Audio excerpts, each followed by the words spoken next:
Canwch i'r arglwydd gan newydd. Canwch i'r arglwydd yr holl ddeiar. Canwch i'r arglwydd bendithiwch ei enw. Cyhoeddwch ei achawdwriaeth o ddydd i ddydd. Oherwydd mawr yw'r arglwydd, a theilwng iawn o fawl. Gawn ni uno yn y litany fach yma, newch chi ymateb yn y geiriau coch os gwelwch yn dda. Dduw ein creawdwr, cydnabyddwn mai dy eiddo di ydym. Dduw ein cynhaliwr, diolchwn i ti am dy fendithion. Dduw ein barnwr, cyffeswn i ti ein pechodau. Dduw ein gwaredwr, pwyswn ar dy gariad a thrigaredd. Dduw ein tad, offrymwn i ti ein haddoliad a molwn dy enw sanctaidd. Gawn ni weddio. Dduw tragwyddol, ffynhonell goleuni, rhod arweiniad i ni yn ein haddoliad y bore yma, fel y bydd ein gennau yn dyfoli, ein myfyrdod yn dyfawrygu, a'n bywydau yn dy ogoneddu. Arglwydd arweiniad ysbryd, a sancteiddian myfyrdod a'n mawl. Gawn ni uno nawr yngweddi'r arglwydd. Ein tad, yr hwnnwyt yn y nefoedd, sancteiddiau'r denw, deled y deyrnas, gwneler de wyllus, megis yn y nef, felly ar y ddeiar hefyd. Dy roi ni heddiw ein bara beunyddiol, a maddau ni ein dyledion, fel y myddeiw ninnau ein dyledwyr, ac nac arwain ni brofedigaeth, eithir gwared ni rhag drwg. Nes eiddo ti yw'r deyrnas, a'r nerth, a'r gogoniant, yn oes oesoedd. Amen.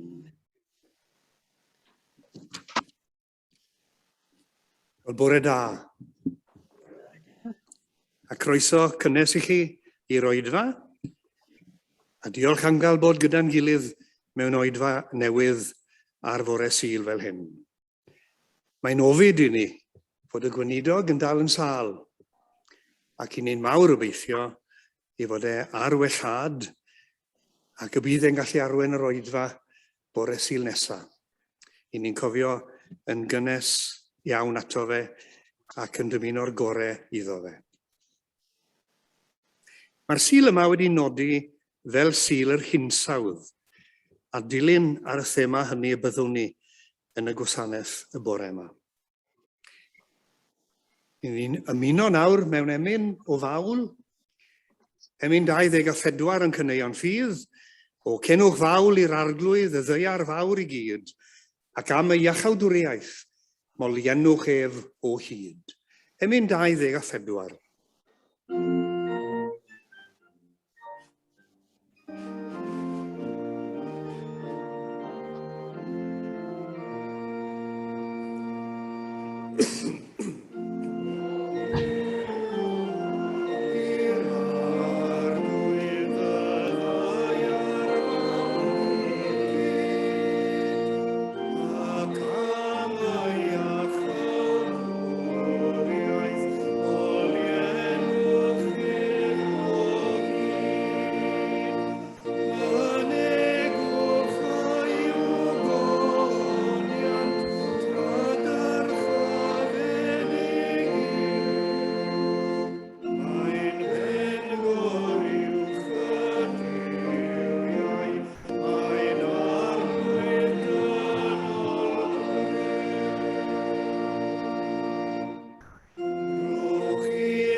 I ni'n troi eto at Salm 96 am yn darlleniad.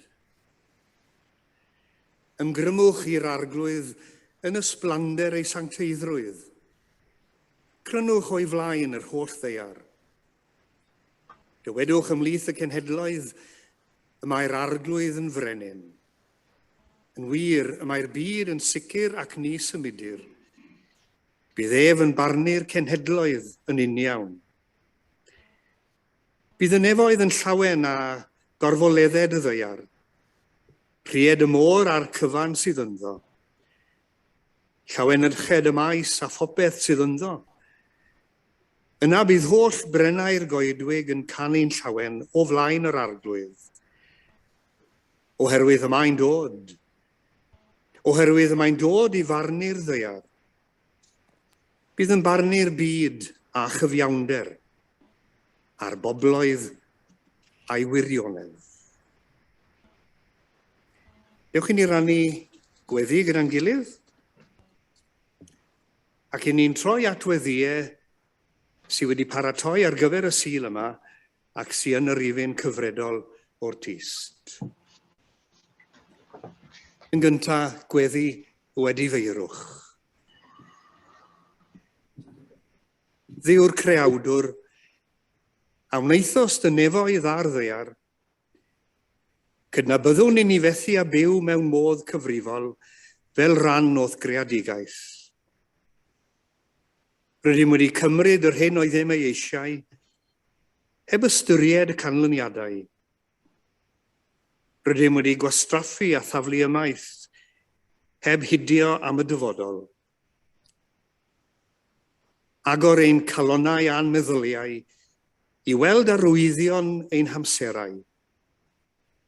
I glywed o'ch neidio'r greadigaeth. Fel y bydd i ni gefnu ar ein trachwant a'n diffyg gweledigaeth. A gweld byd sydd yn cael ei greu o'r newydd drwy Iesu Grist ein harglwydd. A gweddi o ymrwymiad ar gyfer Sul yr hinsawdd. Arglwydd bywyd, ar un sy'n rhoi gobaith, ymrwymwn i ofalu am y greadigaeth, i leihau ein gwastraff, i fyw yn gynaliadwy, ac i werthfawrogi amrywiaeth cyfoethog bywyd. Bydded i thoethineb ein tywys, fel y bydd i fywyd o bob math ffynnu, a lleision ffyddlon foliant y cread. Bydded i ni fyw yn gyson ar ymrwymiad a wnaethom heddiw. Ac yn agweddu o ymbiliad dros y gynhadledd fawr sy'n cael ei chynnal yn Glasgow ddechrau Tachwedd. Dduw'r creawdwr, rhoddw'r bywyd, ti sy'n cynnal y ddeiar ac yn cyfarwyddo'r cenhedloedd. Ynyddiau ar gyfwng yr hinsawdd, rwy'n ni glywed yn eglur o cheneidio'r greadigaeth a llefain y tlodion. Heria ni i newid ein ffordd o fyw. Tywys ein arweinwyr i weithredu'n eofn. Gwnaed eglwys yn goelcerth gobaith, a meithrin ynom weledigaeth newydd o thwriadau di ar gyfer dy fyd. Glyw ni yn Iesu Grist ein harglwydd. Gan yr hwn, ac mwyn yr hwn, y gwnaed bob peth sydd yn bod. Amen.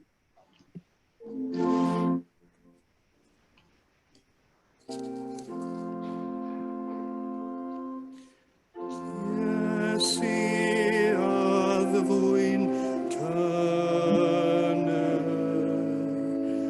a byr uchel ddiw, a i dod mwyn Tostilion Cef dy blant o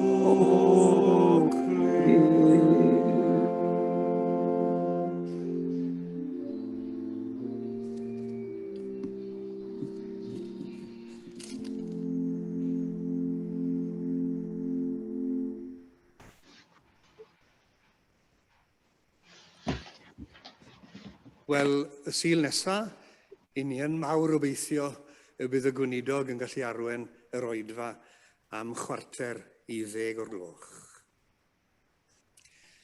Ac yna, ym mhen y mis, y Sul cyntaf yn mis Hydref, mi fydd yn agwrdd eglwys i ddewis diaconiad newydd. Ro'n ni fod i wneud y llynedd, ond mae amgylchiadau wedi drysu yn cynlluniau ni i bob cyfeiriad. Ac i ni'n diolch i'r cwmni sydd wedi dal ati am gyfnod yn ychwanegol. Yn y cwrdd eglwys, mi fyddwn ni'n dewis 5 i weithredu am gyfnod o 5 mlynedd. Ac fe gofiwch chi nad oes gan yr rhai sy'n gorffen i tymor, wel, dyn nhw ddim yn agored i gael ei dewis eto. Gawn ni roi fe fel yna. Felly mae angen meddwl am 5 enw newydd. Meddyliwch ac ystyriwch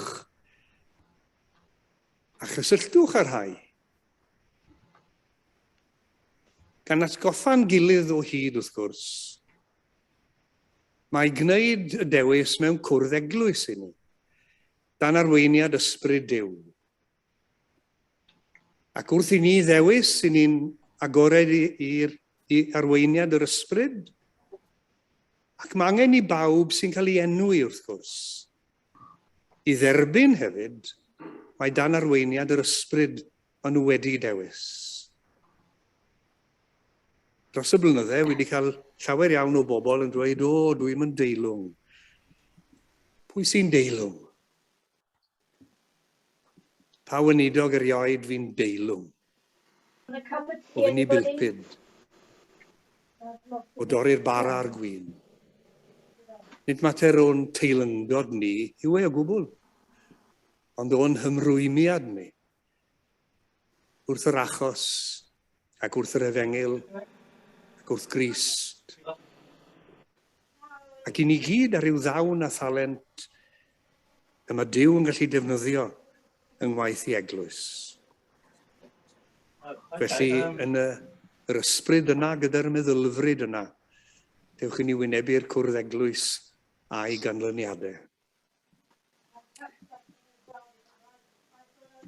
Fel yn ôl yn traddodiad, wrth gwrs, mi fydd y dewis yn digwydd yn y cwrdd eglwys, a hynny drwy bleidlais ddirgel.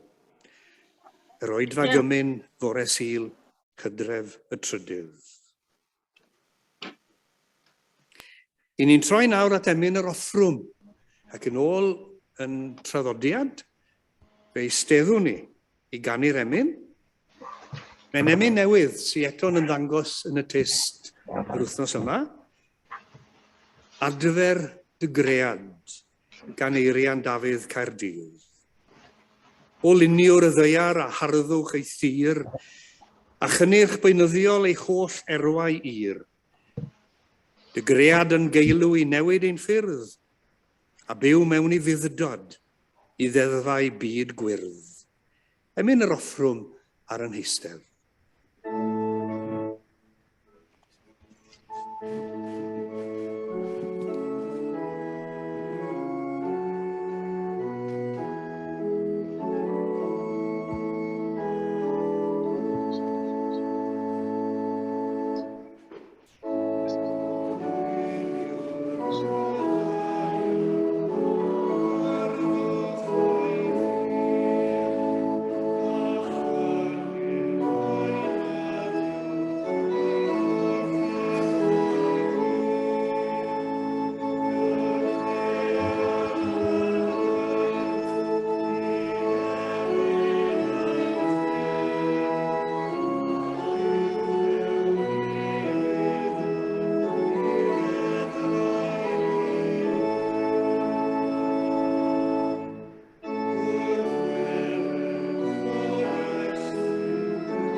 Wel,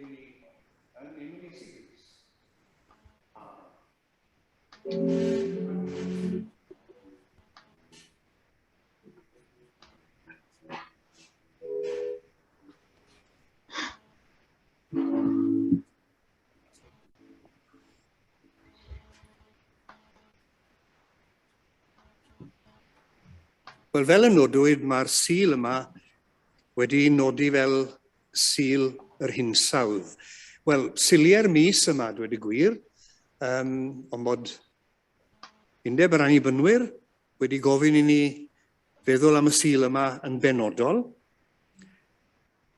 A'r prynhawn yma, mi fyddwn ni fel traddodiad yn rannu mewn gwasanaeth sy'n cael ei ddarlledu o gadeirlan Glasgow. A mi fydd yn cyfraniad ni yn digwydd drwy gyfraniad yn llywydd y Parchedig Betty Wyn James.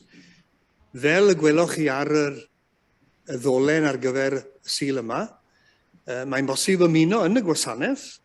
Am 4 mae'r gwasanaeth yn dechrau, ond mae'n bosib ymuno am hanner awr i 3 rhyw gyfnod o rag arweiniad at y gwasanaeth hynny. Felly, daliwch ar y cyfle. Yn lle mynd ni gael napyn ar ôl cino, wel, ymunwch ar cwmni yn Glasgow. A gobeithio bydd yna gwmni lluosog yn rannu yn yr Oedfa hynny. A dilyn ar y thema, ni'n troi nawr at yr 8fed salm. Gawn ni gyd adrodd un o'r salmau mwyaf cyfarwydd a mwyaf hoffus hefyd i ni. O arglwydd einiwr, o'r ardderchog yw dy enw ar yr holl ddeiar. Gosodais dogoniant uwch y nefoedd. Codais am ddiffyn rhag elynion, wenau babanod a phlant signo, a thawelir gelyn a'r dialydd. Pan edrychaf ar y nefoedd, gwaith dyfysedd, y lloer a'r ser a roddais yn ei lle. Beth yw mei drolyn i ti ei gofio, a'r teulu dynol i ti ofalu amdano. Eto gwneitho sef ychydig i slaw Duw, a'i goroni a gogoniant ac anrhydedd. Rhoes iddo albirdod ar waith y ddwylo, a gosod popeth dan ei draed. Defaid ac ychen i gyd, yr anifeilied gwylltion hefyd, adar y nefoedd a physgod y môr, a phopeth sy'n tramwyo llwybrau'r dyfroedd. O arglwydd einiwr, mor ardderchog yw dy enw ar yr holl ddeiar.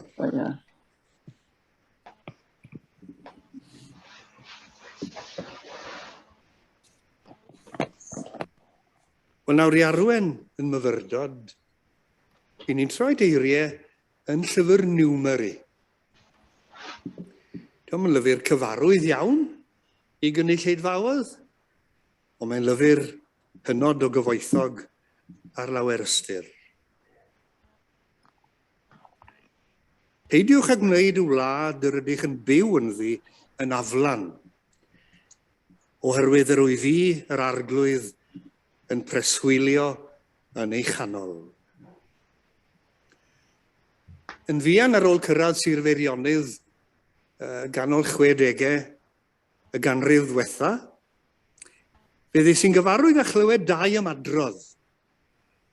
Un oedd clefyd y mains, a'r llall llwch y garreg.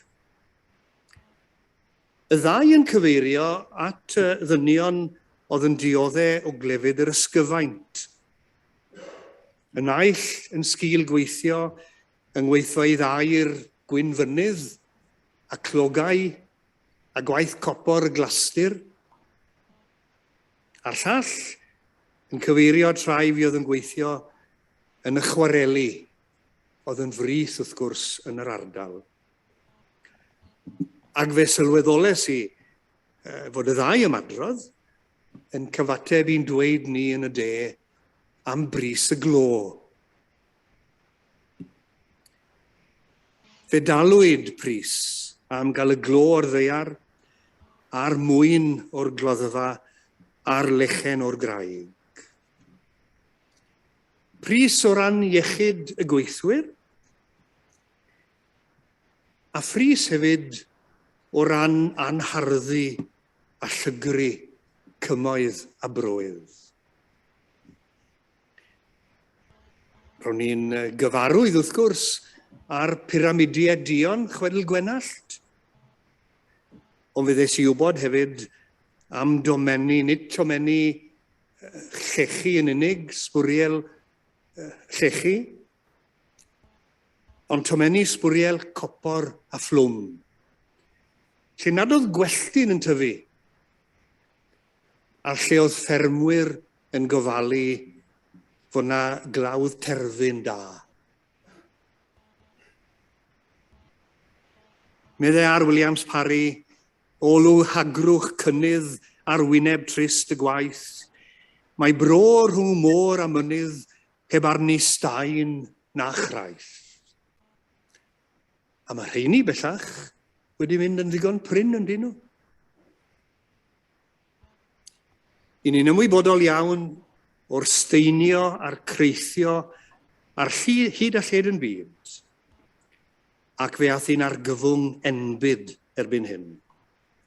Mae'r hinsawdd wedi newid yn syfrdanol, a threfn a ffatrwm tymhorau yn amlwg newid, a stormydd y mae bobl wedi byw gyda nhw yn eu tymor o dros genedlaethau lawer, bellach yn achos ofnadwyeth ar bob cyfandir. Pa ryfedd felly bod cytun fel cyrff cydenwadol eraill yn galw arno ni fel eglwysi yng Nghymru i nodi un o siliau Medi yn Sul yr Hinsawdd. Yn gyfle i feddwl am y sefyllfa ac i weddio dros y gynhadledd yn mis Tachwedd yn Glasgow. Cynadledd COP 26 fel mae'n cael ei galw. Ac fel cyfle hefyd ag yn ysgogiad i ni i godi'n llais i drio dylanwadu ar y trafodaethau a'r penderfyniadau fydd yn dyngedfennol i'n byd ni ac i genedlaethau'r dyfodol.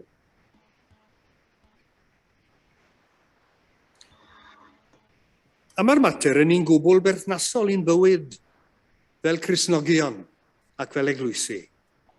I ni newydd gyd ddarllen yr 8fed salm, lle mae'r salmydd yn adleisio neges pennod gyntaf Genesis fod Duw wedi creu byd da, byd gwerth chweil ar yn cyfer ni, byd ag ynddo adnoddau digonol i gynnal yr holl gyfoeth amrywiol o fywyd. Byd lle gall dyn a chreadur a phlanhigyn fyw a ffynnu o'i dderbyn a'i ddefnyddio yn unol a chyfarwyddyd y creawdwr. Ac un o'r pethau mae'r creawdwr yn ei hawlio yw parch at fywyd yn ei holl amrywiaeth.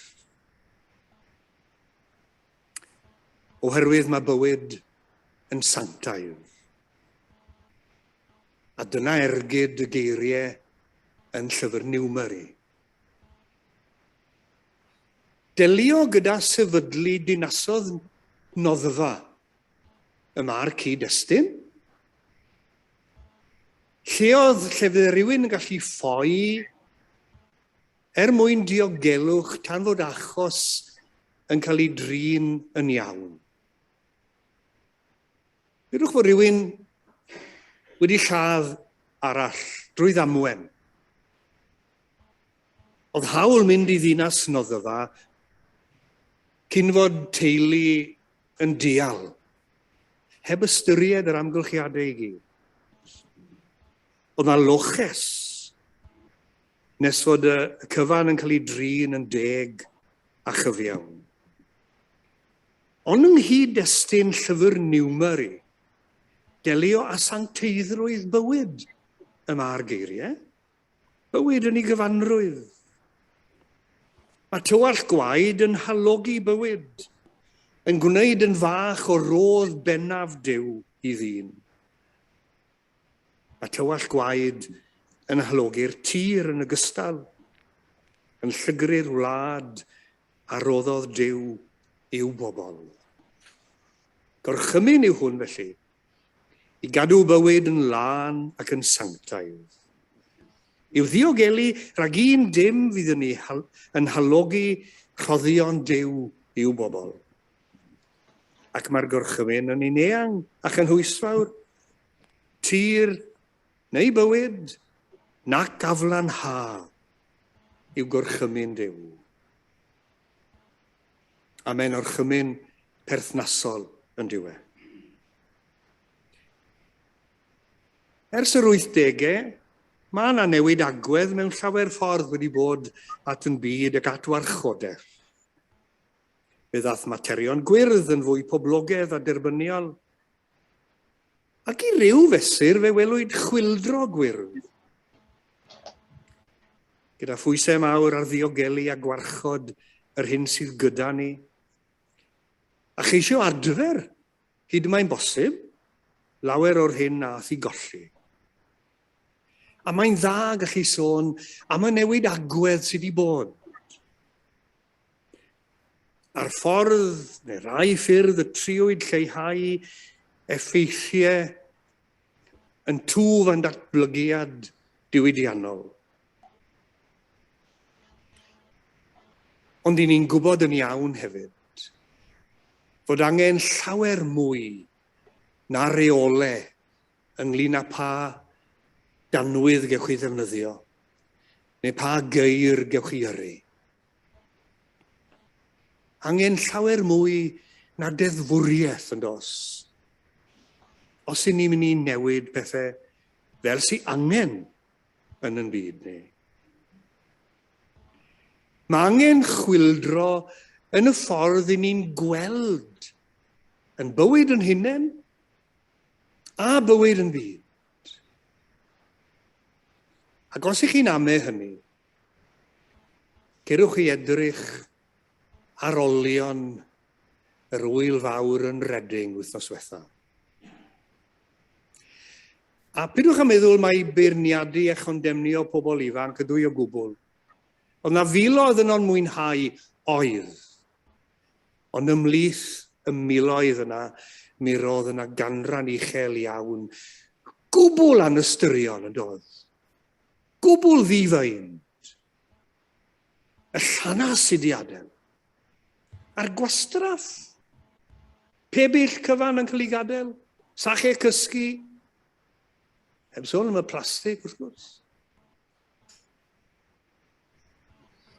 Mae angen llawer mwy na deddf sy'n dweud mae rhaid Ti godi hwnna. Mae angen y newid sy'n golygu na dwi ddim yn daflu fe beth bynnag yn y lle cyntaf. Yn dos.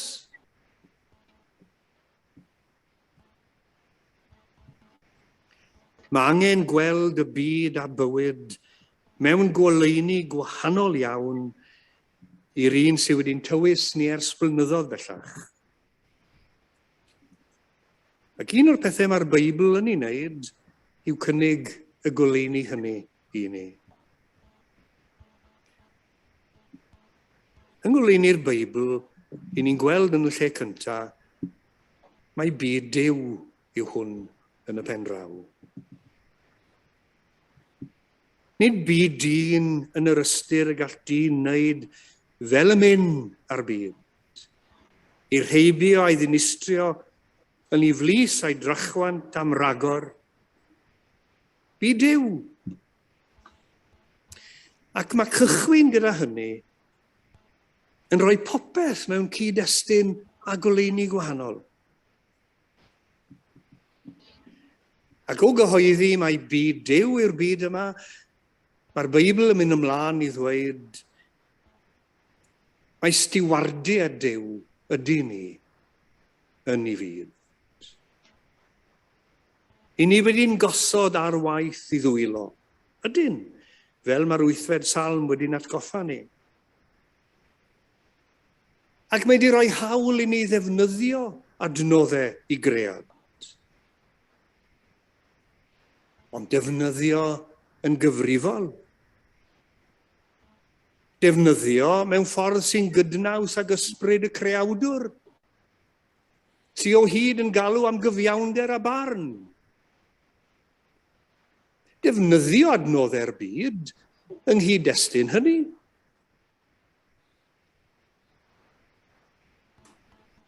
Ac mwyn cyrraedd fanna, mae angen mwy na chynlluniau gwleidyddol nag arweiniad o unrhyw gynhadledd, mor bwysig a thyngedfennol y bydd hynny yn ystod y blynyddoedd nesaf yma. Mae angen rhywbeth dyfnach o lawer.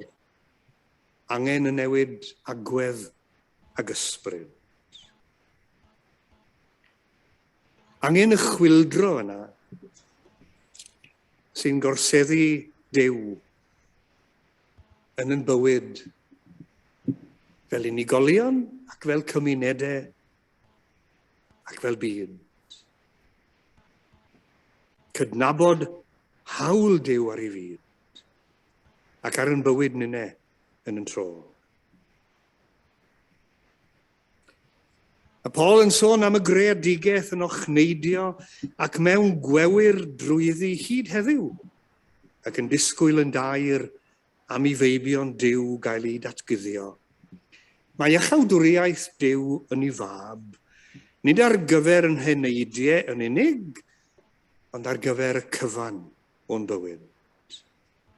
Mae angen achub y dyn cyfan cyn y gall y ddeiar a'i phobl brofi y llawnder bywyd yma Duw wedi fwriadu ar yn cyfer ac wedi warantu a'i sicrhau yn ei yn a thrwy ei fab Iesu Grist. Yn bod ni'n ymwybodol o'r llawnder a'r cyfoeth sy'n cwmpas, ni'n ymwybodol hefyd fel y collwyd y gynghanedd yna a ddyle fod rhwng dyn a'r greadigaeth.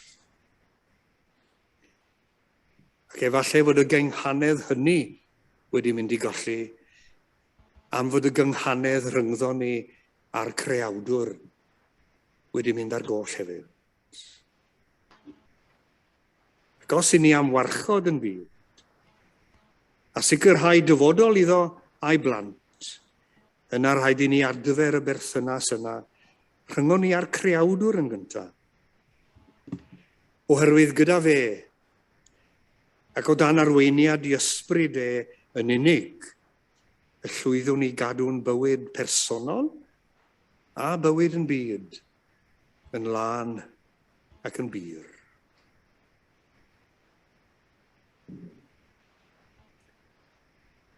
Fe drown ni at emyn 640 i'n harwen ni at fwrdd y cymun. O mor ddymunol yw cael cwrdd am hoff anwylid wrth ei fwrdd, ymloni yn ei gariad llawn a thawel orffwys ar yr iawn. Emyn 640.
Ni'n dod ynghyd at fwrdd y teulu. I ni'n cofio am yn cyd-aelodau yn y teulu. Cofio eto am y gweinidog. Dymuno'r gorau i Lyn Gwy, sy'n cael llawdriniaeth y fori. Ac yn meddwl am Alun Roberts Jones, sy'n hefyd wedi cychwyn ar gwrs o driniaeth. A'n cofio'n annwyl at Mary Evans, sy'n dal yn yr ysbyty, a ddim yn hwylus y dyddiau yma. I ni'n meddwl yn dyner iawn amdani hi. Ac wrth gwrs, am yn cyd-aelodau i gyd, yn ei gwahanol amgylchiadau y bore yma eto. Ewch ni weddio gyda'n gilydd. O ddiwyntad, fe ddiolchwn i ti am y fraint o gael dod o'r newydd at y fwrdd. I ni'n cofio mai dy fwrdd di ydyw, ac mae gwesteion i ni, ond i ni'n gwerthfawrogi fod y bwrdd yma yn agored i bob yr un ohono ni. Ac i ni'n cofio am ystyr ac arwydd o cad, y bwrdd a'i rhoddion. Wrth i ni ymgynnull fel teulu, ni yn cyflwyno'n dyner i ti, yn cyd-aelodau yn heulu'r Tabernacl. I ni'n cofio am rhai sy'n yn yr ysbyty, rhai sy'n dan driniaeth, rhai sy'n gaeth i'w helwydydd. Ac i ni'n cofio am y rhai sy'n gofalu amdani nhw. Ac i ni'n cofio am rhai yma amgylchiadau bywyd, a beichiau bywyd yn anodd iddyn nhw y dyddiau yma. Edrych arnyn nhw yw'n gweddi, ac estyn y fendith iddyn nhw fel ninnau y bore yma. Wrth i ni gwrdd i gofio a diolch. Ac i ni yn diolch am ryfeddod y gariad yn Iesu Grist. Yn diolch am i ni brofi'r cariad hwnnw, yn ei dosturi a'i drigaredd, a'i faddeuant, a'i ras. Ac mor anheilwng ydy ni i fod yma gyda'n gilydd y foment yma. I ni'n sylweddoli hefyd dy fod ti yn casglu ni at yn gilydd ac at y fynwes dy hun yn yr Iesu. A hynny arglwydd fydd yn gymorth ac yn gysur ac yn gynhaliaeth i ni wrth i ni wynebu heriau wythnos arall. Ac wrth i ni geisio camu ymlaen i'r wythnos honno fel dy bobl di, gyda pharch at fywyd ac at y fyd ac at yr rhoddion i gyd. Rho'r y fendith arno ni nawr, ac ar yr elfennau yma byddwn ni'n rannu gyda'n gilydd, ac arwain ni drwy'r ysbryd i dderbyn ac i ddiolch. Yn enw Iesu Grist. Amen.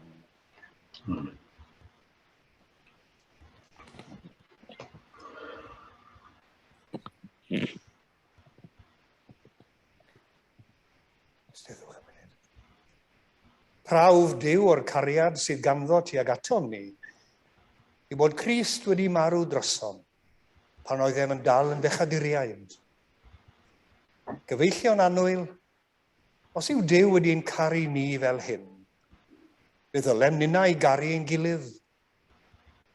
Nid oes neb wedi gweld Duw erioed. Os ydym yn caru ein gilydd, y mae Duw yn aros ynom, ac y mae ei gariad ef wedi ei berffeithio ynom ni.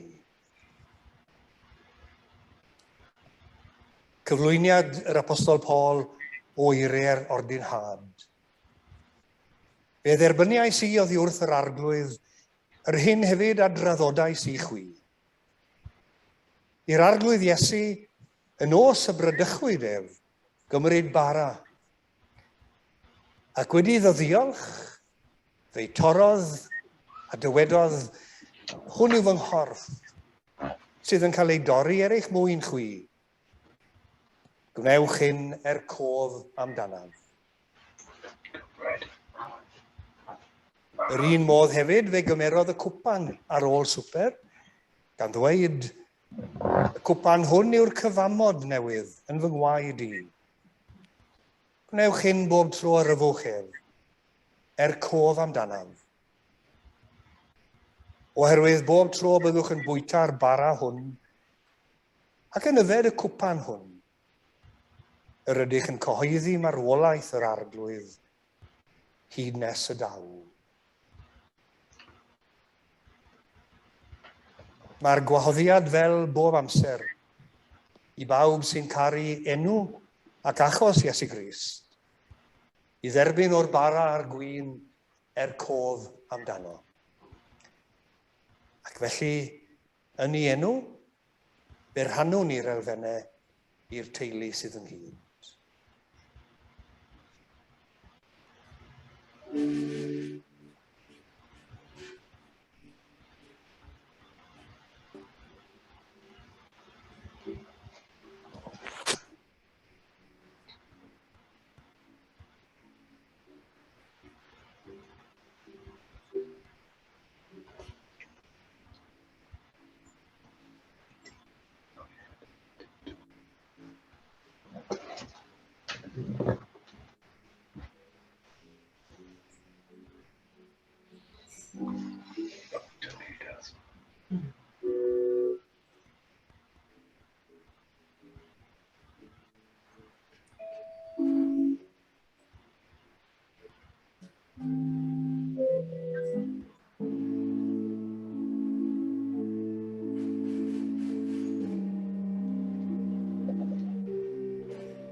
Darn o ddara cyffredin, ond un ffydd ni, yr arwydd o'r corff a ddioddefodd ar y groes, cymerwn a bwytawn cof amdano.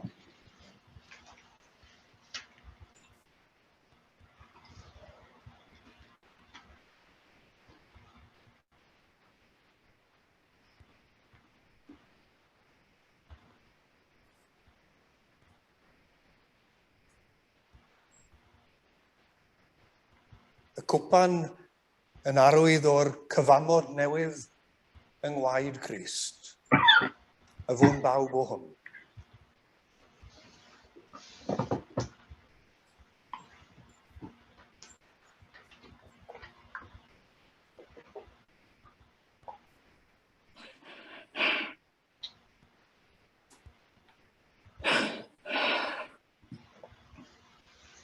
Gwyddiwn.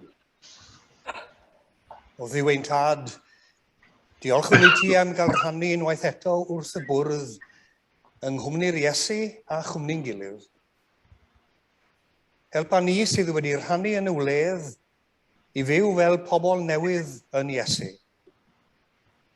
Helpa ni sydd wedi derbyn o'i olau ef i fod yn oleuni i eraill.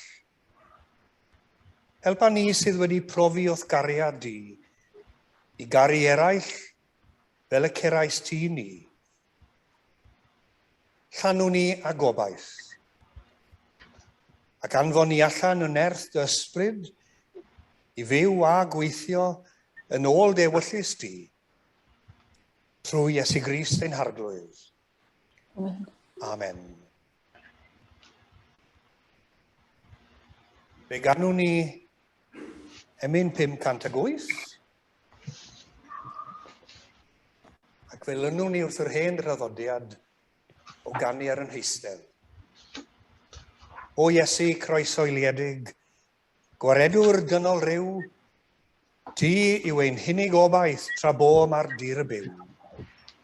Dan feichiau o falon sy'n gwneud ein bron yn brydd, mae denw llawn diddanwch yn troi ein nos yn ddydd. 508.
Angymaith mewn tangnefedd i wasanaethu'r arglwydd mewn llawer.